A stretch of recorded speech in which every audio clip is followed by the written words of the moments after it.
قرآن ہے۔ ایک دور اور ایک زمانہ وہ بھی تھا کہ زمانے میں قرآن نہیں تھا۔ میں یہ نہیں کہہ رہا کہ آسمان نہیں تھا، زمین نہیں تھی۔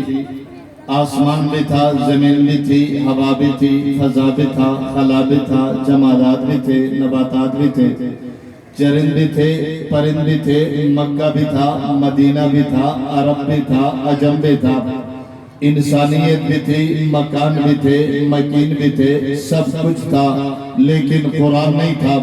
جب قرآن نہیں تھا تو کائنات میں تاریکی تھی، اندھیرا تھا، صداقت کا نام نہیں تھا، عدالت نام کی چیز نہیں تھی، شرافت نام کی چیز نہیں تھی، شجاعت نام کی چیز نہیں تھی، بڑوں کا ادب نہیں تھا، چھوٹوں پر شفقت نہیں تھی، والدین کا احترام نہیں تھا، عورتوں کے حقوق نہیں تھے۔ کیونکہ قرآن نہیں تھا تو کائنات میں ظلم تھا، جبر تھا، بربریت تھی۔ کہاں تک ظلم تھا؟ اپنی بچیوں کو اٹھا کر زندہ درگور کیا جاتا تھا، شراب پی جاتی تھی۔ ایسے دور میں، ایسے زمانے میں جہاں ظلم و جبر بربریت تھی، اپنی بیٹیوں کو اٹھا کر زندہ درگور کیا جاتا تھا۔ ثواب کا پتہ نہیں تھا، گناہ کا پتہ نہیں تھا، اچھائی کا پتہ نہیں تھا، برائی کا پتہ نہیں تھا، لڑائیاں تھی، فسادات تھے۔ ایسے دور میں گناہوں کا ایک ہجوم تھا۔ ایسے زمانے میں قرآن آیا۔ قرآن آنے کے بعد ایک آدمی چلتا ہوا میرے نبی کے پاس آئے۔ آ کر انہوں نے عرض کیا، اللہ کے رسول، مجھ سے گناہ ہوا ہے، کیا مجھے معافی مل سکتی ہے؟ میرے نبی، آپ کے نبی، سرور کونین، ساقی کوثر، تاجدار مدینہ، فخر دو عالم، آمنہ کے در یتیم، محبوب کبریا، احمد مجتبی، جناب محمد الرسول اللہ نے فرمایا، ارے انسان، تیرا گناہ کیا بہت بڑا ہے؟